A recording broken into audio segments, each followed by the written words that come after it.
Pessoal, vocês podem ter 1 milhão de críticas ao ex-presidente Bolsonaro, mas um mérito, para mim, ninguém tira do Bolsonaro. Só depois de Bolsonaro é que a população passou a entender o que é direita e o que é esquerda, o que é pauta de direita, o que é pauta de esquerda, o que é o liberalismo e o mercado mínimo, as pautas liberais na economia, redução de impostos. Foi a partir do Bolsonaro que você começou a entender quem são os 11 ministros do Supremo Tribunal Federal. E não está nem se importando quem são os 11 jogadores da seleção. O que fez essa mudança foi o senso crítico que fez com que o brasileiro passasse a se interessar por política. Mas isso ganhou uma repercussão muito grande. E aí, eu vou fazer uma pergunta para vocês com base nisso. Você sabe quem são os 11 ministros do STF, não sabe? Eles são de direita ou são de esquerda? Pois é. Você deveria se assustar com a pergunta que eu fiz para vocês, porque eles não devem ser nem de direita e nem de esquerda. Eles devem ser imparciais e votar de acordo com as leis. Leis essas que podem ter teor de direita ou de esquerda, a depender de como a população pensa. Nós vivemos num regime democrático. No regime democrático, quando você vota, você escolhe alguém que pensa como você. Exatamente como você. Você que votou no Nicolas Ferreira, ele te representa, não é isso? Então o Nicolas vai votar como você. E se a maioria dos brasileiros elegerem pessoas de direita, ok, as leis virão conservadoras e de direita. Se a maioria dos brasileiros forem de esquerda, serão criadas leis de esquerda. É assim que funciona a regra do jogo. E o juiz vai julgar de acordo com a lei, independente se ele concorda ou discorda daquilo. Ele não tem um papel de criar leis. Mas por que eu estou perguntando para vocês? Porque o Supremo Tribunal Federal, ele tem um posicionamento, ele tem uma tendência. E quando você analisa as pautas, você consegue perceber que a tendência do Supremo Tribunal Federal é julgar a favor das pautas de esquerda e contra as pautas de direita. Eu vou fazer uma brincadeira com vocês. Por exemplo, linguagem neutra. O negócio de falar todes, eles, biles, quiles, não sei mais o que. É de direita ou é de esquerda? É de esquerda, não é? Pois é. Supremo Tribunal Federal derruba a lei mineira que proíbe o uso da linguagem neutra. Matéria da G1, para que não parem dúvidas, tá? Lei é da cidade de Ibirité, na região metropolitana de Belo Horizonte. Segundo o ministro Alexandre de Moraes, municípios não têm competência para legislar sobre diretrizes e bases da educação. Gazeta do Povo também tratou do tema. Alexandre de Moraes derruba lei que proíbe linguagem neutra ou dialeto não binário em Ibirité. O ministro Alexandre de Moraes, do Supremo Tribunal Federal, suspendeu os efeitos de uma lei do município de Ibirité que proíbe o ensino de linguagem neutra ou dialeto não binário. Pessoal, então o que entra aqui na discussão é o seguinte. Foi levada uma discussão sobre uma pauta de esquerda, né? Proibir a linguagem neutra é uma lei da direita, que atinge uma vontade da esquerda, que é que o seu filho fale todes, estrangulando assim as normas gramaticais, ortográficas da língua portuguesa. Mas o cerne da questão é: o ministro do Supremo Tribunal Federal, Alexandre de Moraes, decidiu com base na sua convicção política ou na sua convicção jurídica? Sandro, juridicamente falando, você concorda com o Moraes ou não? Concordo. O pior de tudo é que eu concordo. Vem cá. Foi uma lei de Ibirité, tá? Municipal, que disse que é proibido falar todes dentro das escolas. Quer dizer que você acha que tem que falar todos dentro da escola? Não, eu acho que a lei tinha que ser federal. Acho que o município não pode fazer isso.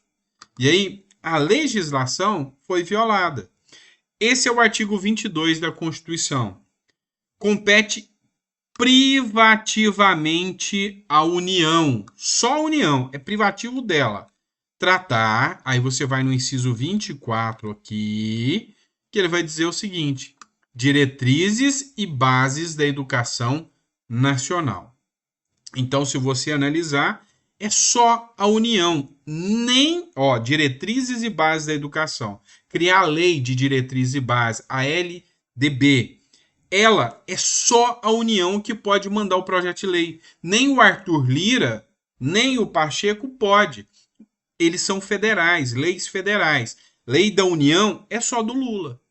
Então, diretrizes e bases federais é o presidente da República que manda essa regra, para você ver o tamanho da importância do presidente da República. Tá, então quer dizer que é só o Lula que manda e desmanda e que fala se eu posso falar todes ou não? Não é bem assim. Essa é a competência privativa, mas eu tenho também a competência concorrente. Qual que é a competência concorrente? Tá aqui, pessoal. Vou colocar o artigo aqui para vocês. Artigo 24, tá? Eu até saí do artigo aqui. Vou colocar aqui, artigo 24, tá? Aqui, artigo 24 da Constituição Federal. Compete à União, aos estados e ao Distrito Federal legislar concorrentemente sobre. Aí eu venho nesse artigo 9º, educação, cultura, ensino, desporto. Então quer dizer que o Estado também pode? Sim, o Estado não pode criar leis e diretrizes da educação nacional, mas o Estado pode falar, aqui em São Paulo, nada de todes. Então, o Alexandre de Moraes não está errado. Ele está certo, do ponto de vista legal. Entenderam? Quem que está errado? Está errado é o seu deputado, que você votou no seu estado, ainda não ter colocado esse projeto de lei pressionado para ele ser votado. Quem que está errado aqui? Quem que está errado é o seu deputado federal e o seu senador não ter colocado um projeto como esse e pressionado para ele ser votado, pressionar o Lira, pressionar o Pacheco. Mas peraí, é só isso que você tinha para falar sobre o STF? Não. Olha o que o Paulo Bilinski publicou aqui também. O STF põe na pauta processo que pede autorização para trans usarem banheiros femininos. O Brasil não quer isso.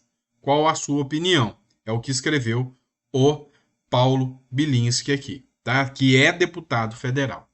E aí a minha pergunta para você: colocar pessoas trans utilizarem banheiro feminino é uma pauta de esquerda ou de direita?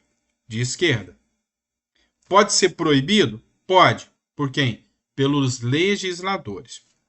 Esse caso aqui, só para você entender, é o seguinte: uma pessoa trans tentou usar um banheiro de um shopping em Santa Catarina. O segurança falou: não, você não vai usar. Ela se sentiu ofendida, entrou com uma ação no STF, o STF pegou para julgar isso e falou: olha, eu vou dar repercussão geral. O que eu decidi aqui serve para todo mundo. Fechou? Fechou. Concordo com o STF? Não. Se o STF der repercussão geral nesse caso, ele está legislando. O Supremo não pode entrar onde o Congresso não entrou. O Congresso deveria definir se pode ou não pode. Se o Congresso não definiu, não é o Supremo que pode definir na base de uma decisão, dando repercussão geral. Agora, tem um detalhe aqui que vocês não perceberam. O STF põe na pauta. Quem é que escolhe a pauta do STF? É o próprio STF.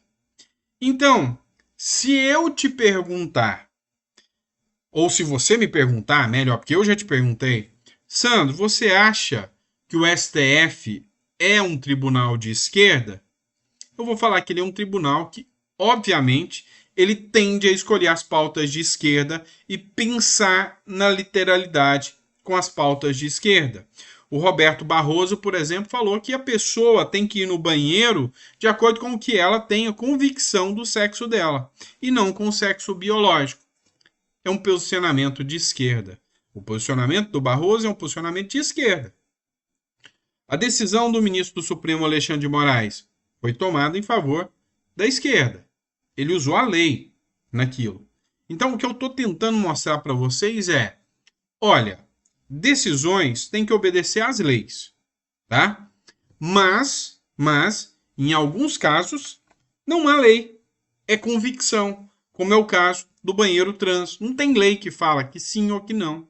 No caso da decisão do Alexandre de Moraes, sim, tem uma lei de Ibirité. E na minha visão, sim, essa lei é inconstitucional, sim, porque a Constituição fala que o município não pode definir isso.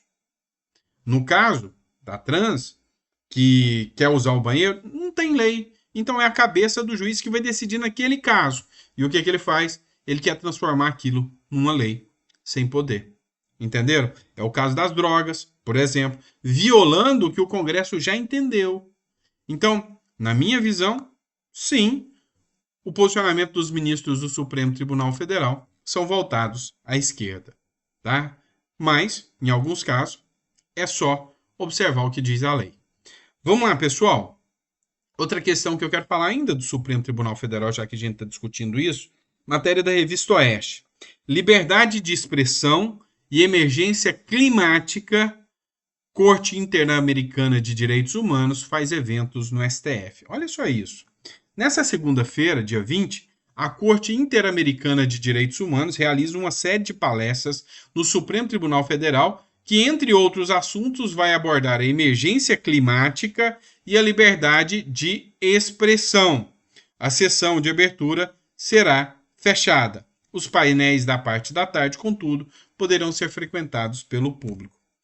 A pauta da emergência climática é uma pauta da esquerda. A pauta da liberdade de expressão é uma pauta de direita. Vão ser discutidos lá dentro do Congresso Nacional. Dentro do Supremo Tribunal Federal, o que é a minha visão? A pauta ambiental, essa vai ser discutida. A pauta da liberdade de expressão é pro forma. Porque o que mais tem hoje é a discussão acerca do posicionamento da liberdade de expressão no Brasil, que inclusive está tendo essa repercussão aí gigante com Elon Musk, com o Congresso norte-americano, tá? Então algumas coisas são pro forma. O combate à corrupção. Combate à corrupção é uma pauta de direita ou de esquerda? A Lava Jato. Quem que defende a Lava Jato com unhas e dentes e diz que a Lava Jato foi a melhor coisa que já aconteceu no Brasil do ponto de vista no combate à corrupção? É a direita. O que a esquerda defende? Que a Lava Jato foi ruim, que a Lava Jato pegou políticos. Não é isso que ela defende? Pois é, mais uma decisão. Flávio Dino mantém afastamento de desembargadores da Lava Jato. Presta atenção. Na segunda-feira, o ministro do Supremo Tribunal Federal, Flávio Dino, decidiu manter a decisão do CNJ que afastou os desembargadores Carlos Eduardo Thompson Flores e Loraci Flores de Lima, do Tribunal Regional Federal, que já atuaram na Lava Jato. O que aconteceu? É o seguinte, nós temos o Conselho Nacional de Justiça. O Conselho Nacional de Justiça é um órgão vinculado ao Judiciário, que tem membros do STJ, tem membros do STF, tem membros do Judiciário. Esse Conselho de Justiça, Nacional de Justiça, ele determinou o afastamento de 2 desembargadores e 2 juízes da Lava Jato. Segundo eles, tinha recursos irregulares ali aplicados. A decisão foi monocrática, do Luiz Felipe Salomão, o presidente do STJ, atuando como presidente do CNJ também. Então ele mandou afastar os 4. O pleno, ou seja, todo mundo, todos os juízes do CNJ falaram não vai afastar os 2 juízes não, vocês não têm competência para isso. Mas autorizou que os desembargadores permanecessem afastados. Os desembargadores recorreram, pedindo ao STF que retornem eles para os cargos, que o CNJ fez é errado. O Flávio Dino, no seu discurso, ele usou o discurso que a gente vê no discurso do Lula. Ou seja, falou que a Lava Jato se perdeu, se prostituiu, que ela se tornou um mal para a sociedade, é o discurso da esquerda e o discurso do Lula. Nunca a direita utilizaria esse discurso em relação à Lava Jato. Então, a grande questão aqui que leva a pensar é: a maioria dos ministros que lá estão foram indicados pela direita ou pela esquerda? Todos os ministros que lá estão, o Gilmar Mendes foi indicado pelo Fernando Henrique, se eu não me engano. O Alexandre de Moraes foi indicado pelo Temer. E o Bolsonaro indicou o Cássio Nunes, que, diga-se de passagem, já tinha sido indicado pela Dilma também como juiz, tá? Então, já tinha o dedo da Dilma no Cássio Nunes. E o Bolsonaro indicou o André Mendonça, que, diga-se de passagem, tá lá. Então, hoje, se você observar com um olhar, sabe, como um todo do Supremo Tribunal Federal, há conceitos e convicções a serem aplicadas dos juízes, né? E esses juízes, na sua grande maioria, foi o Lula Dilma que indicou, foi o Fernando Henrique, ou seja, na sua maioria, composição de esquerda. Então, resumindo, o STF é um tribunal de esquerda? Não deveria ser. Mas o posicionamento dos juízes sempre penderão à esquerda.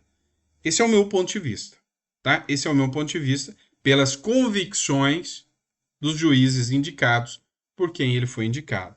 E aí é uma bandeira que alguns parlamentares levantam: juízes não serem cargos de indicação para o Supremo Tribunal Federal e mandatos fixos para os ministros do Supremo Tribunal Federal, para que as convicções não abalem durante muito tempo o posicionamento da sociedade, né? O que você fala sobre isso? Tá bom? Abraço, fica com Deus, vejo vocês daqui a pouco no próximo editorial.